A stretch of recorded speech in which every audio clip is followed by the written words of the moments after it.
Hello, good morning students. Standard 6, subject Gujarati, chapter number 13, Dr. B.R. Ambedkar. આસિદા Pandya. હવે doctor B.R. Ambedkar વિશે ભણી રહ્યા હતા. પાર્ટ 2 ની અંદર આપણે જોયું કે ડોક્ટર B.R. આંબેડકર કેટલા પુસ્તક પ્રેમી છે. એમને પુસ્તકો ખરીદ્યા હતા અને વડોદરાના રાજા સ્નેહજીરાવ ગાયકવાડે એમને સ્કોલરશિપ શિષ્યવૃત્તિની સ્કોલરશિપ આપી હતી અને એ સ્કોલરશિપનો ઉપયોગ ડોક્ટર B.R. આંબેડકરે કેવી રીતે કર્યું તો કે એક ટાઈમનું એમને ભોજન એટલે કે ખાવાનું એક ટાઈમ બંધ કરી દીધું હતું અને એક રૂપિયાનો મનીનો ઉપયોગ એમને પુસ્તક માટે કર્યો હતો. ત્યાર પછી આપણે લાસ્ટ જે 77 પેજ ઉપર પેરેગ્રાફ છે ત્યાંથી આપણે સ્ટાર્ટ કરીએ છીએ. પેરેગ્રાફ છે ત્યાંથી સંઘર્ષો વેઠીને આટલું ઊંચા દરજ્જાનું શિક્ષણ મેળવ્યા પછી ડોક્ટર ભીમરાવને નોકરી તો મળી પરંતુ એ વખતના મીન્સ ટાઈમના વખત મીન્સ ટાઈમ સમય વખત મીન્સ સમય એ સમયના એ ટાઈમની અંદર આપણા સામાજિક દૂષણ અસ્પૃશ્યતાનો પણ કડવો અનુભવ થયો. એ સમયની અંદર સામાજિક દૂષણ અસ્પૃશ્યતા એટલે કે બીજા વ્યક્તિઓ પ્રત્યેનું જે વેરભાવના જેવી કહેવામાં આવે એવી અસ્પૃશ્યતા અને ટચ નહીં કરવો, આ વ્યક્તિ એકદમ લો કાસ્ટનો છે, આવા બધા જ દૂષણો હતા જે એનો કડવો અનુભવ B.R. આંબેડકરને થયો. તે એટલે સુધી કે એમની જ ઓફિસનો પટ્ટાવાળો પણ એમની સાથે ગેરવર્તાવ કરતો. B.R. આંબેડકર એવા પોસ્ટ ઉપર હતા અને એમનો પીઓન જે પટ્ટાવાળો પણ છે એમની સાથે એવું બિહેવિયર કરે કે B.R. આંબેડકરને આમ બહુ મનદુખ થતું. ડૉક્ટર આંબેડકરને થતું કે પોતે ભણી ગણીને સારી જગ્યાએ નોકરી કરે છે છતાં જો આ રીતે અપમાનિત થવું પડતું હોત તો પછી મારા અભણને આર્થિક રીતે નબળા જ્ઞાતિબંધુઓની સ્થિતિની તો વાત જ શી કરવી. હવે ત્યારથી એમને પોતાના માઇન્ડની અંદર એક વિચાર જે છે એ નક્કી કરી લીધું કે જો મારી જેવા વ્યક્તિ અને આટલો ઊંચો દરજ્જો મીન્સ હોદ્દો ડિગ્રી આટલી પ્રાપ્ત કરવા છતાં આખા ભારતની અંદર B.R. આંબેડકર જેટલી ડિગ્રી હજુ સુધી કોઈ પ્રાપ્ત નથી. હજુ સુધી ભારતમાં તો નહીં પણ વિશ્વની વાત કરીએ તો પણ હજુ સુધી B.R. આંબેડકરે જેટલી ડિગ્રીઓ પ્રાપ્ત કરી છે એટલી ડિગ્રીઓ હજુ સુધી કોઈ પ્રાપ્ત કરી નથી. અને એ સમયે B.R. આંબેડકર જેટલું અંગ્રેજી પાવરફુલ આખા ભારતમાં તો માત્ર ઠીક છે પણ અંગ્રેજોને પણ આટલું પાવરફુલ વ્યાકરણિક રીતે આવડતું એટલું પાવરફુલ B.R. આંબેડકરને અંગ્રેજી આવડતું. આટલા ઊંચા દરજ્જાના વ્યક્તિને માત્ર એક જગ્યાએ નોકરી મળે અને એવી જગ્યાએ પાછા આપણા દેશના લોકો એની સાથે થોડું ગેરવર્તન કરે તો B.R. આંબેડકરને આ યોગ્ય લાગતું નહોતું. એટલે એમને એવું વિચાર્યું કે જો હું આટલા લેવલ ઉપર હોઉં તો મારી જ્ઞાતિના અને બીજા અનએજ્યુકેટેડ વ્યક્તિઓ જે છે જે ભણેલા નથી એની સાથે તો કેવું વર્તન થતું હશે. તો આનેથી આપણને ખબર પડી જાય કે પરિસ્થિતિ કેવી હશે. આ તો સામાજિક અન્યાય કહેવાય. સોશિયલ જે છે સામાજિક જે છે એનો અન્યાય કહેવાય, ખોટું કહેવાય. માનવ માત્ર સમાન છે આવું એક B.R. આંબેડકર માનતા હતા કે દરેક મનુષ્ય સમાન છે.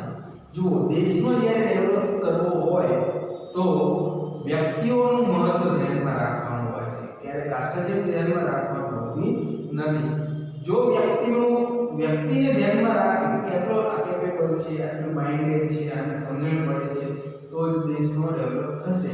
અન્યથા જે વ્યક્તિઓ નોલેજ નથી ધરાવતા એવા વ્યક્તિઓ જો કોઈ એવા લેવલ ઉપર મંત્રી બની જાય છે, કંઈ સ્ટેજ ઉપર આવી જાય છે ત્યારે એમ સમજો કે અમુક જે જ્ઞાન ધરાવે છે ને લો ગણવામાં આવે છે તો માત્ર આ જ પોઝિશન અહીંયા ધરાવે છે. B.R. આંબેડકર કહે છે કે આવું જો બનશે તો યોગ્ય અન્યાય થયો કહેવાય અને માનવ માત્ર સમાન છે, કોઈ ઊંચું કે નીચું નથી. તો પછી આવું કેમ આવો વિચાર આવે છે? એમણે ગ્રુપના એક નામનું એક પાક્ષિક શરૂ કર્યું. માત્ર લેખ કે પુસ્તકો લખીને તેઓ અટકી ન ગયા, કર્મશીલ પણ બન્યા. 20 જુલાઈ 1924 ના રોજ એમણે બહિષ્કૃત હિતકારની સભા નામની સંસ્થાની સ્થાપના કરી. આ સંસ્થા દ્વારા સામાજિક ઉત્થાનની અનેક પ્રવૃત્તિઓ થવા લાગી. અહીંયા સુધી આપણે કમ્પ્લીટ સમજ્યા હતા અને હવે આગળ જોઈએ આપણે પેરેગ્રાફ જે છે ઉપરનો 78 પેજ ઉપર. તેમને છાત્રાલયો, વાંચનાલયો, શૈક્ષણિક વર્ગો અને સ્વાધ્યાય મંડળો પણ ખોલવામાં આવ્યા. આ બધું હોસ્ટેલ, છાત્રાલયની હોસ્ટેલ, પછી વાંચનાલયો મીન લાઇબ્રેરી, શૈક્ષણિક વર્ગોની ટીચિંગ કોચ જે સ્ટાર્ટ થવા લાગ્યા એ અને સ્વાધ્યાય મંડળો એટલે કે એક જગ્યાએથી બીજી જગ્યાએ જઈ અને લોકોને સમજાવવા, શૈક્ષણિક કાર્ય માટે પ્રવૃત્તિશીલ કરવા, સમાજ સુધારણા માટે પ્રવૃત્તિશીલ કરવા, લોકોને સમજાવવા કે આવું કંઈ હોતું નથી. તો આવા બધા કાર્યો જે છે એમને ડેવલપ કરેલા છે. સાથે સાથે પ્રજાની આર્થિક સ્થિતિ સુધારવાના આશયથી ઔદ્યોગિક અને કૃષિ વિષયક શાળાઓ આ સંસ્થા ચલાવવા લાગી. સાથે સાથે બીજું શું કર્યું કે પ્રજાની આર્થિક સ્થિતિ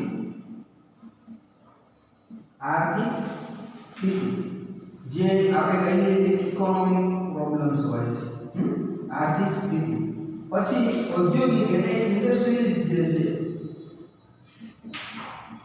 ઔદ્યોગિક અને કૃષિ મીન્સ જે ફાર્મ જે છે એનો ડેવલપ કરવા માટે કૃષિ વિષય, તો ખેતીવાડી, ઇન્ડસ્ટ્રી અને ઇકોનોમિક્સ આ બાબતો ઉપર બી.આર. આંબેડકરે ભાર મૂક્યો અને એના માટેની સ્કૂલો સ્ટાર્ટ કરી છે. શિક્ષણ વગર સમાજનો ઉત્કર્ષ શક્ય જ નથી. આ એમનો મૂળ પોઈન્ટ હતો કે એજ્યુકેશન વગર કોઈ પણ સમાજ હોય, કોઈ પણ કાસ્ટ હોય, કોઈ પણ રિલિજન ધર્મ હોય, જે કંઈ કહેવું, એજ્યુકેશન વગર ઉત્થાન, ઉત્કર્ષ એટલે કે એનો ડેવલપ શક્ય જ નથી. એ સત્ય ડોક્ટર આંબેડકર સમજી ગયા હતા. આ નજીવું સત્ય છે, ટ્રુ છે કે શિક્ષણ હંમેશા જરૂરી છે.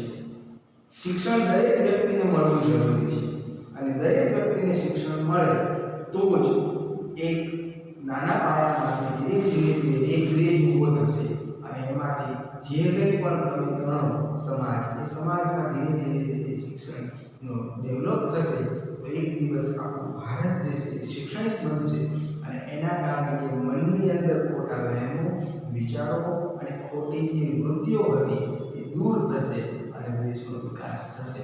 આટલું લાંબુ બી.આર. આંબેડકર વિચારતા હતા, એટલે સમજી ગયા હતા. સમાજની કેટલીક જ્ઞાતિઓની જેમ સ્ત્રીઓની સ્થિતિ હતી. તો women's develop the Hindu code bills parliament. જ્યારે કોન્સ્ટિટ્યુશનની અંદર બી.આર. આંબેડકરે આ પ્રસ્તાવ રજૂ કર્યો હતો, Hindu code bill. Hindu code બિલની અંદર એવું છે કે એમાં ભારતની સ્ત્રીઓને અધિકાર આપવાની વાત બી.આર. આંબેડકરે કરી હતી. આની પહેલા કોઈ કરી નથી. સ્ત્રીઓનો ડેવલપ, સ્ત્રીઓને અનામત આપી, એને એક કેટેગરીમાં રાખવી, તો એજ્યુકેશન આપવું, એની સાથે સાથે અમુક પોસ્ટ ઉપર સ્ત્રીઓની એક વેકન્સી રાખવી, આવું બધું બી.આર. આંબેડકરે જ્યારે આપણો દેશ આઝાદ નહોતો થયો એ વખતે હિન્દુ કોડ બિલ રજૂ કરવામાં આવ્યો અને ત્યારે આ મૂકવામાં આવ્યું હતું અને સ્ત્રીઓને આઝાદી મળી હતી. ત્યારે સ્ત્રીઓ માટે સમાજના કાયદા એટલા તો નિર્મમ અને આપખુદ હતા કે ન પૂછો વાત. એ સમયે સ્ત્રીઓ પર અત્યાચારો થતા. આપણા દેશની અંદર તો કહેવાય છે કે યત્ર નારી પૂજ્યતે રમન્તે તત્ર દેવતા. જ્યાં નારીઓ મીન્સ વુમન, સ્ત્રીઓની પૂજા કરવામાં આવે છે ત્યાં હંમેશા દેવતાઓ વાસ કરે છે. જે માર્કંડ ઉપનિષદની અંદર આ વાત કરવામાં આવી હતી, પણ આપણા ભારતની અંદર આ યોગ્ય નહોતું. તમે ઇતિહાસ જુઓ, તમને ખબર છે રાજા રામમોહન રોય, તમે એસએસની અંદર જાણો છો કે પોતાના ભાભીને જ્યારે પતિ પાસે સતી થવાની પ્રથા આ દેશની અંદર હતી, જ્યારે અંગ્રેજો દ્વારા એ કાયદો દૂર કરવામાં આવ્યો હતો. તો બહુ સમજવા જેવી વાત છે.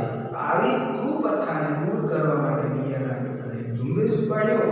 ત્યારે ડોક્ટર આંબેડકર સ્ત્રીઓને પણ શિક્ષણ પ્રત્યે અભિમુખ કરી બાળ લગ્નનો વિરોધ કર્યો.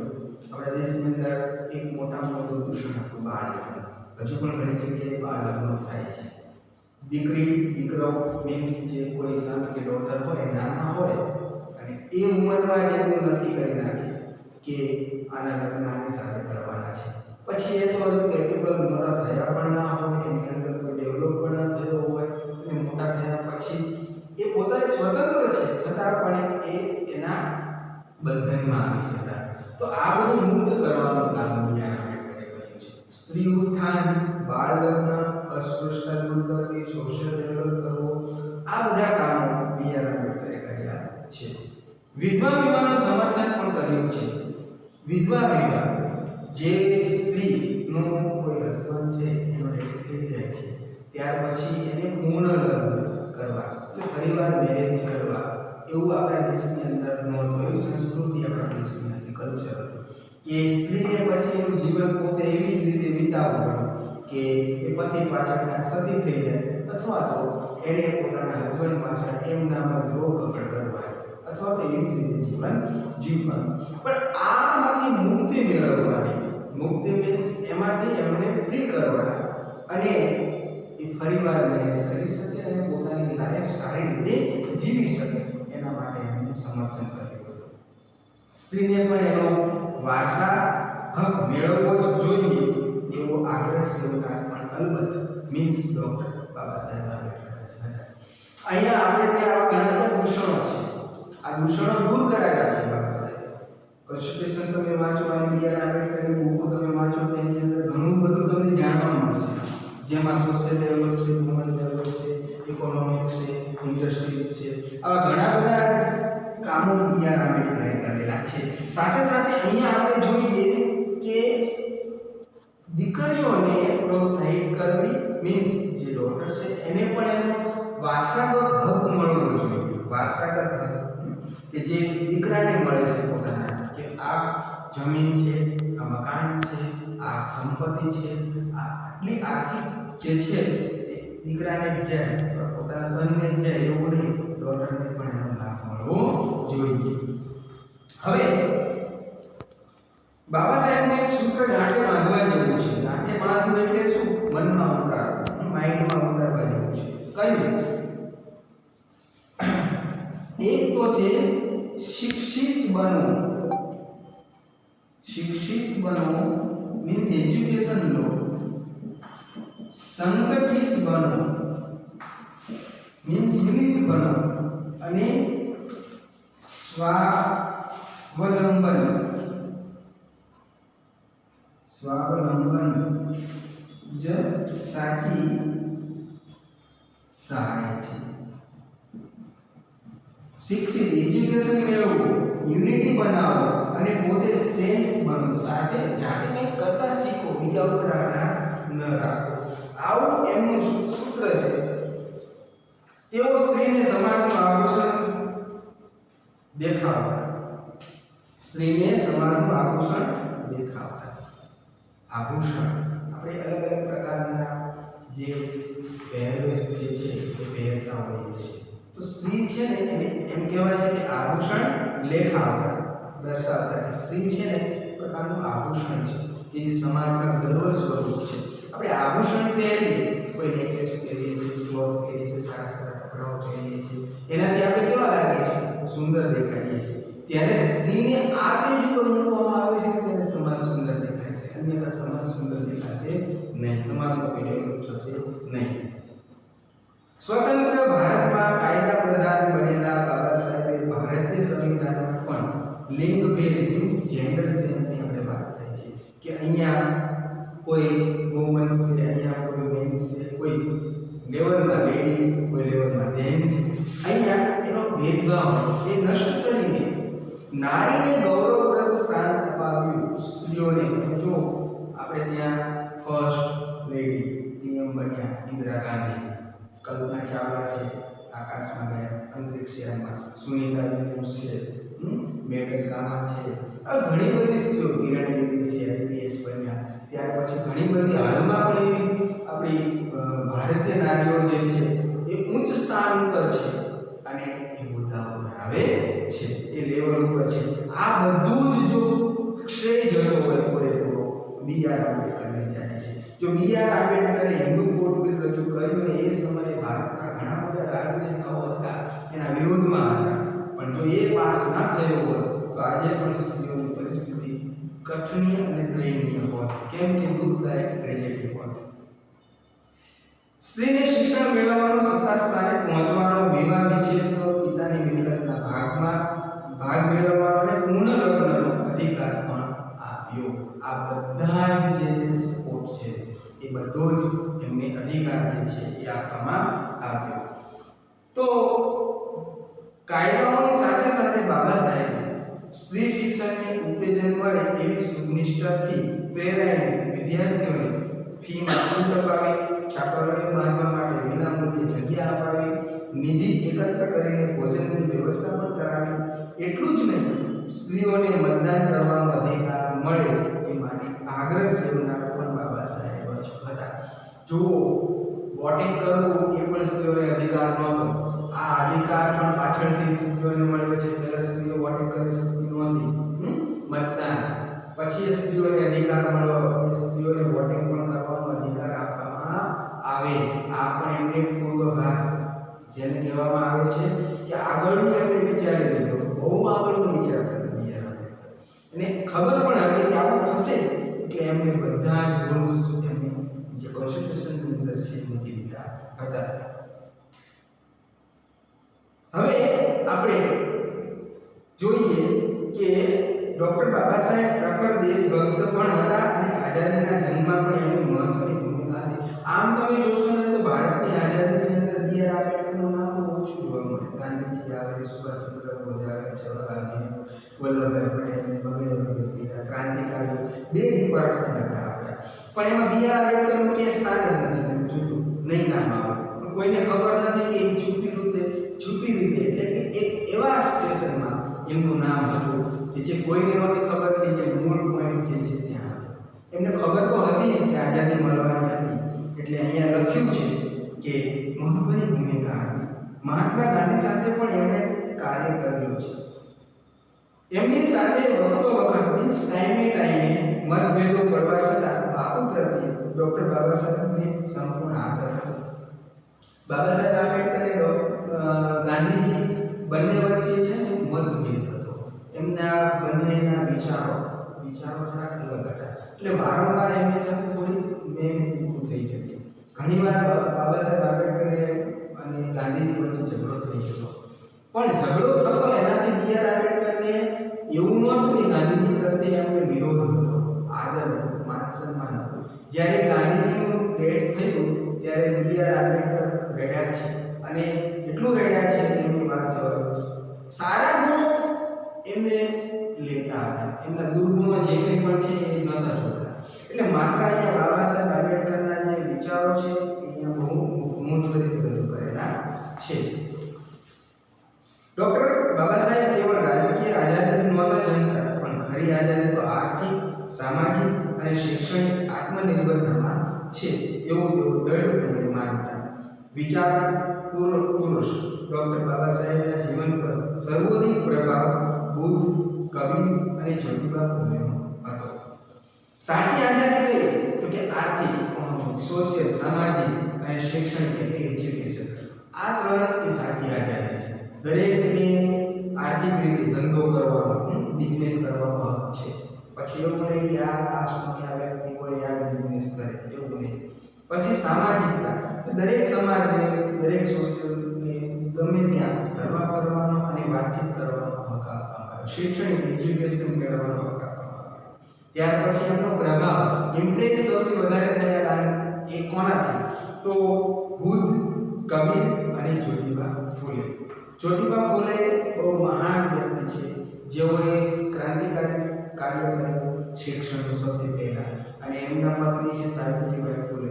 એજ્યુકેશનના ફર્સ્ટ પાયા સાવિત્રીબાઈ ફૂલે આવે છે, જેઓને શિક્ષણ બાળકોને આપ્યું, સ્ત્રીઓને આપ્યું.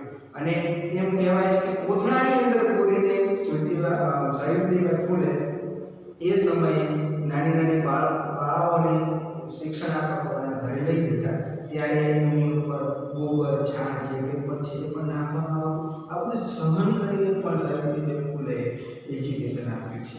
તો એનો પ્રભાવ પણ એમની ઉપર પડ્યો. બંધારણના ઘડવૈયા ડૉક્ટર બાબા સાહેબ મૂક નાયક ઉપરાંત વૈશ્વિક ભારત જનતા ઓકે પ્રબુદ્ધ ભારત જેવા સમાચાર પત્રો પણ ચલાવ્યા. પોતાના વિચારો એમણે કેટલાક અંગ્રેજી પુસ્તકોમાં પણ પ્રગટ કર્યા છે, જેમાં ધ પ્રોબ્લેમ્સ ઓફ કોફી અને બુદ્ધ એન્ડ હિઝ ગમ મુખ્ય છે.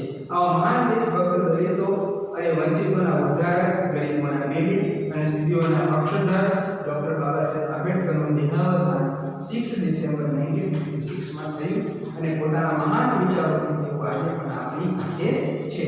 ભારત માતાના સાચા રત્નને 1919 માં આપણા દેશ મરણોત્તર ભારત રત્નના ઇકબાલથી નવાજ્યા. ભારત રત્ન અને બંધારણના ઘડવૈયા ડૉક્ટર ભીમરાવ આંબેડકરને હૃદયપૂર્વક વંદન. તો સરસ મજાનો અહીંયા આપણો lesson Bharat Ratna doctor B R Ambedkar આપણે પૂર્ણ કરીએ છીએ. Okay, good bye.